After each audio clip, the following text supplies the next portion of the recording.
Shri Samarth Nana tours and travels सासवडच्या वतीनं आपल्या सर्वांचं शिंदे घराण्याचं ग्वाल्हेरला हार्दिक स्वागत।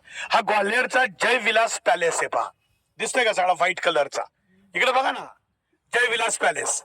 या जयचा अर्थ असतो विजय आणि विलासचा अर्थ आहे ऐशाराम, म्हणजे सुख समाधान भरभराट, त्याचं हे प्रतीक आहे। ही समोरची जी बिल्डिंग दिसते ना, तिथं माधवराव शिंदे किंवा आता जे ज्योतिरादित्य शिंदे आहेत त्यांची आजी विजयाराजे शिंदे इथली महाराणी राहायची। एकूण 1874 साली हा बांधलेला आहे। जवळजवळ 19 ते 29 एकरामध्ये हा 400 रूम्स आहेत, त्यातल्या 10% रूम्स मध्ये म्युझियम बनले। मग या म्युझियम अतिशय सुंदर आणि पाहण्यासारखे।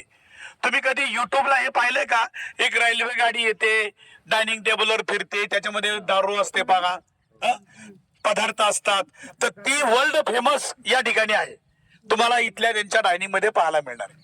अजून जगातलं सर्वोत्कृष्ट जे झुंबर असतं ना, झुंबर माहिती ना काचेचं, ते इथं लावलेलं आहे। तर स्टोरी अशी, मराठ्यांचे सेनापती होते राणोजी शिंदे, की जे फाउंडर मेंबर आहे शिंदे घराण्याचे।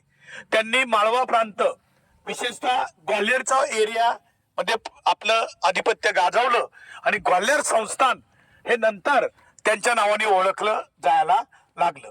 मग या ग्वाल्हेरच्या घराण्यातले माधवराव शिंदे जे मिनिस्टर होते ते एक्सपायर झाले होता। त्यांची आई विजयाराजे शिंदे, माधवराव शिंदेची बहीण माहिती ना तुम्हाला, वसुंधरा राजे शिंदे राजस्थानला दिलेली, आणि माधवराव शिंदेच्या मुलाचं नाव आहे ज्योतिरादित्य शिंदे। त्या ज्योतिरादित्य शिंदे आता विमान वाहतूक मंत्री आहे, त्यांचा हा राजवाडा। मग त्यांचं राहायचं ठिकाण सुद्धा तिथे आहे। पूर्वी ते आईच्या ताब्यात होतं, आता मात्र ते पूर्ण त्यांच्या ताब्यात आले। तर आपल्याला मस्तपैकी गाईडच्या तोंडून ही कथा ऐकायची। स्टार्ट।